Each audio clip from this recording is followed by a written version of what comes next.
Hay una frase atribuida a Abraham Lincoln en la que dice que un dilema es un político tratando de salvar sus dos caras a la vez. Keiko Fujimori y su movimiento, catapultados a la jefatura de la oposición peruana, superaron con prontitud la decepción electoral de 2011 y se pusieron manos a la obra para intentarlo nuevamente en la edición de 2016. La estrategia pasaba, para empezar, por un proceso de revisión partidaria que el 29 de julio de 2012 desembocó en la conversión de Fuerza 2011 en Fuerza Popular. En opinión de su líder, se trataba de acuñar un nombre para que el partido pudiera perdurar en el tiempo, intentando hacer olvidar la sopa de denominaciones empleadas por el fujimorismo desde 1990, como Cambio 90, Nueva Mayoría, Vamos Vecino, Perú 2000, Solución Popular, Si Cumple, Alianza por el Futuro, Grupo Parlamentario Fujimorista y últimamente Fuerza 2011. El cambio de nombre fue básicamente un retoque cosmético que mantenía y realzaba el logotipo de la letra K de Keiko, lo que subrayaba el componente personalista de este nuevo fujimorismo. Es lo que hay, señores, el fujimorismo cambiaba una vez más el nombre, debajo de la piel lo de siempre, Keiko y sus ambiciones. En este nuevo vídeo asistimos a la segunda derrota de Keiko en su afán de conseguir la presidencia del Perú. Acompáñame.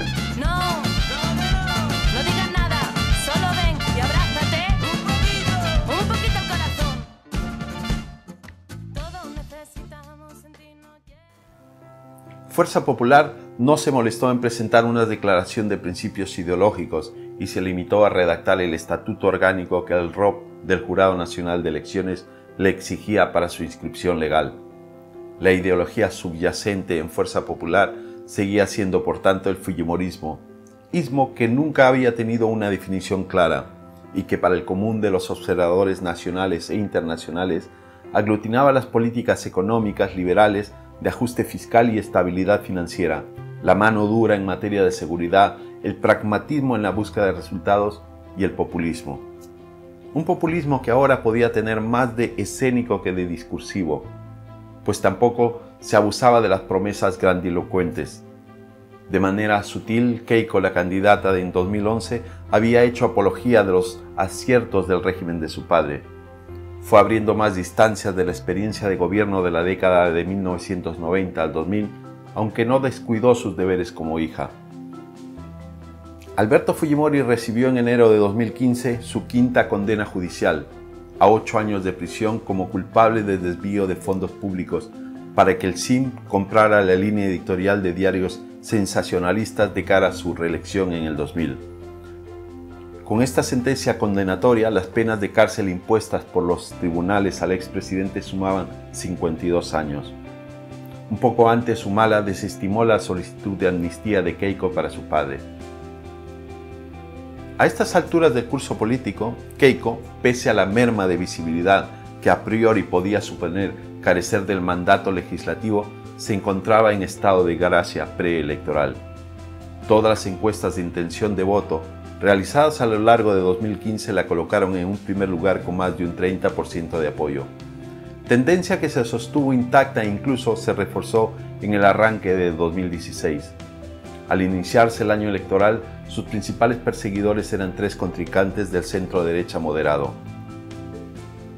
El siempre sólido Pedro Pablo Kuczynski, aliado circunstancial de ella entre las 2 primeras vueltas electorales de 2011, y que esta vez concurriría al frente de su propia colectividad, Peruanos por el Cambio, PPK. El economista Julio Guzmán Cáceres, de Todos por el Perú, un candidato que empezó siendo marginal pero que en enero tuvo una vertiginosa subida, y el empresario César Acuña Peralta, exalcalde de Trujillo y luego gobernador de La Libertad, de la Alianza por el Progreso, que en 2011 había formado parte de la Alianza por el Gran Cambio de PPK. El expresidente aprista Alan García III durante meses fue perdiendo fuelle, mientras que para el también expresidente Toledo, para Alfredo Barrenechea García de Acción Popular y para Verónica Mendoza por el izquierdista Frente Amplio, las expectativas eran mínimas.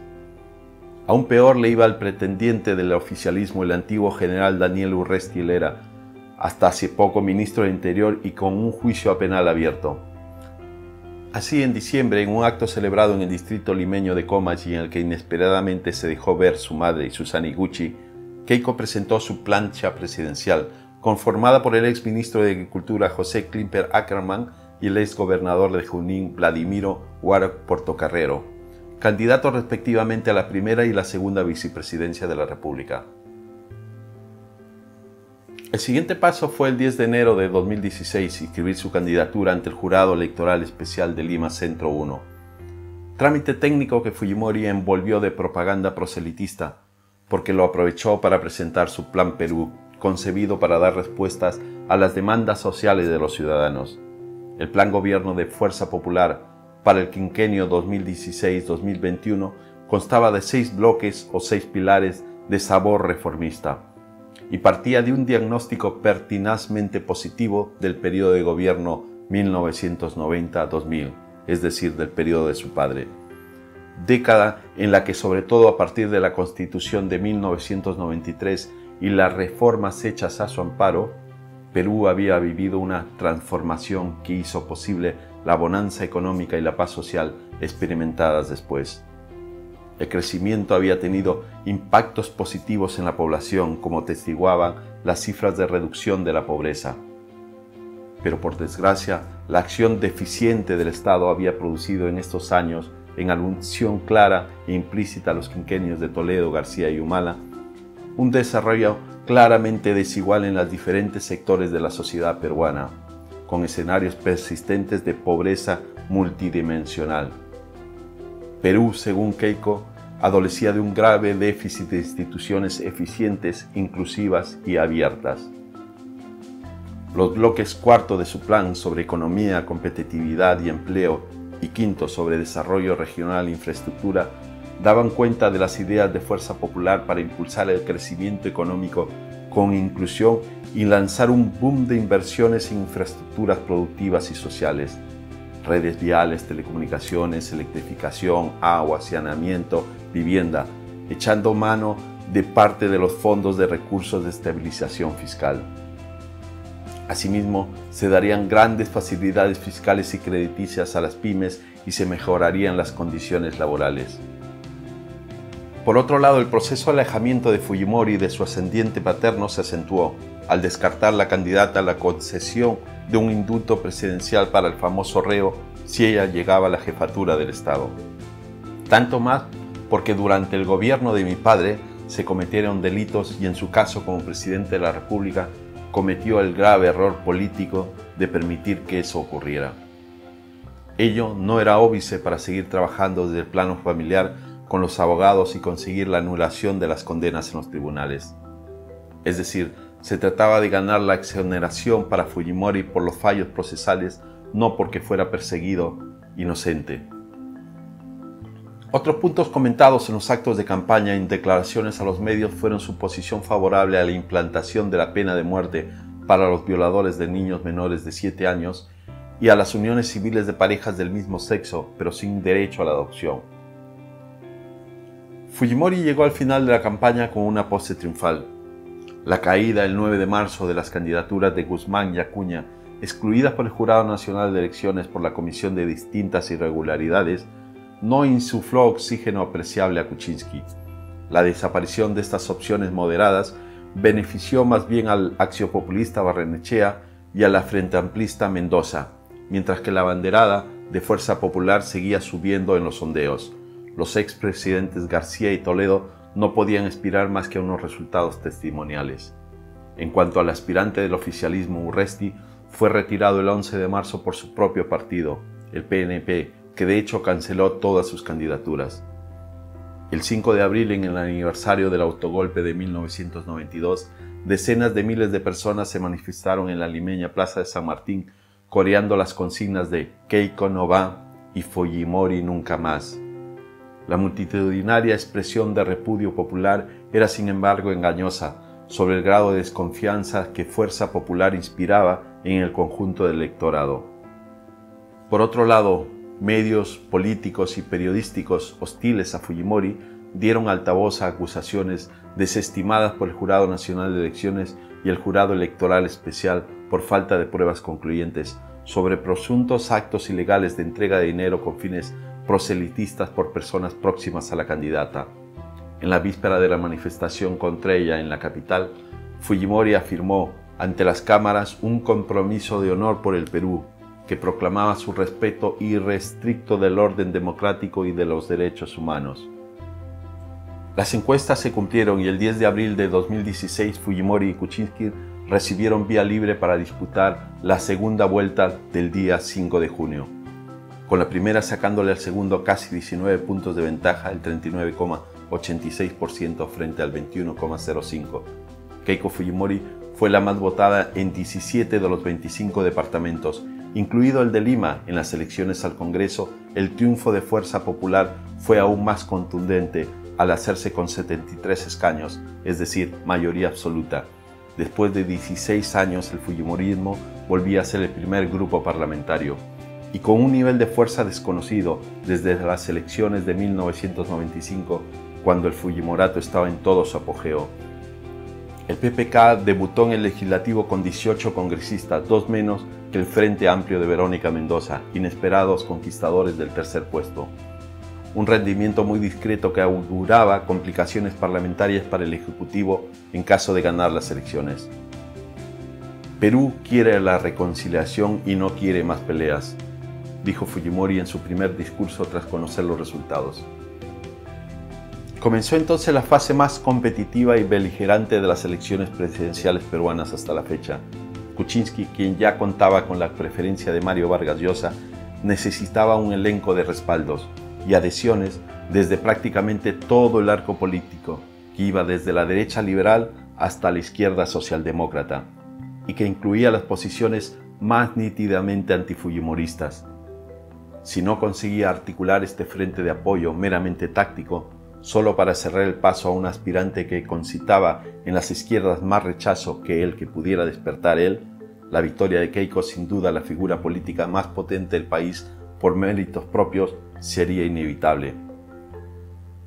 Con diversos matices, Kuczynski consiguió los respaldos de Barrenechea, de Toledo, de Guzmán, de Acuña, del Partido Popular Cristiano y de manera crucial del Frente Amplio de Verónica Mendoza, a la que él había dedicado gruesas palabras durante la campaña. Ahora Mendoza y Kuczynski coincidían en alertar a los electores de la amenaza para la democracia que representaba una candidata rodeada de gente corrupta y con nexos con el narcotráfico, tanto que Perú bien podía convertirse en un narcoestado, sino en la dictadura que su padre había instaurado con el Fujigolpe de 1992. Así de explícito se mostró Kuczynski en el último intenso debate televisado, caracterizado por el peloteo de acusaciones y pullas. «Tú no has cambiado, pelona, eres la misma», le espetó PPK a su adversaria. «La historia nos ha demostrado que los gobernantes de escritorio fracasan», repuso ella. Al operar el cierre general de filas contra Fujimori y Diana del antivoto, Kuczynski tenía todas las de ganar, y así sucedió el día 5 de junio, pero realmente por los pelos. Con el 49,88% y 8.555.880 votos, la candidata se quedó sin la presidencia, por tan solo 0,24 puntos porcentuales y 41.057 votos. Un fujimorista destacado que no votó por Keiko fue su propio hermano, el congresista Kenji Fujimori, reelegido en su escaño limeño y de nuevo con el mayor número de sufragios de todo el país. El todavía miembro de Fuerza Popular representaba el ala dura albertista, refractaria a cualquier autocrítica del movimiento político iniciado en 1990. Keiko Fujimori, a diferencia de las elecciones anteriores, le costó mucho más el aceptar su derrota, y esto ocurrió el día 10 de junio, pocas horas antes de la entrega por la OMPE de los resultados definitivos. Seremos una oposición responsable que pensará siempre en el futuro del país, teniendo como línea matriz representar el sentir de más de 8,5 millones de peruanos que votaron por nuestro plan de gobierno, manifestó la lideresa de Fuerza Popular. Pero Fujimori no estaba con ánimo conciliador. Para ella, PPK había ganado las elecciones gracias a la ayuda de los promotores del odio y del poder político del gobierno saliente, del poder económico y del poder mediático. Su verdadero espíritu democrático o autoritario se vivió en los siguientes meses y años, liderando la voz de sus congresistas, originando así la crisis política que hoy aún seguimos sufriendo. Esto es lo que hay, amigos. Keiko, elección tras elección, le ha costado más aceptar su derrota. Pero la saga aún no acaba. Ahora se juega el todo por el todo y aquí te lo contaremos. Si te ha gustado, dale un like y compártelo. Nos vemos pronto en un nuevo vídeo. Hasta la próxima. Un poquito el corazón. Todos necesitamos sentirnos llenos. Lo bueno se nos escapa en cualquier momento. Tienes que intentar luchar por seguir tus sueños.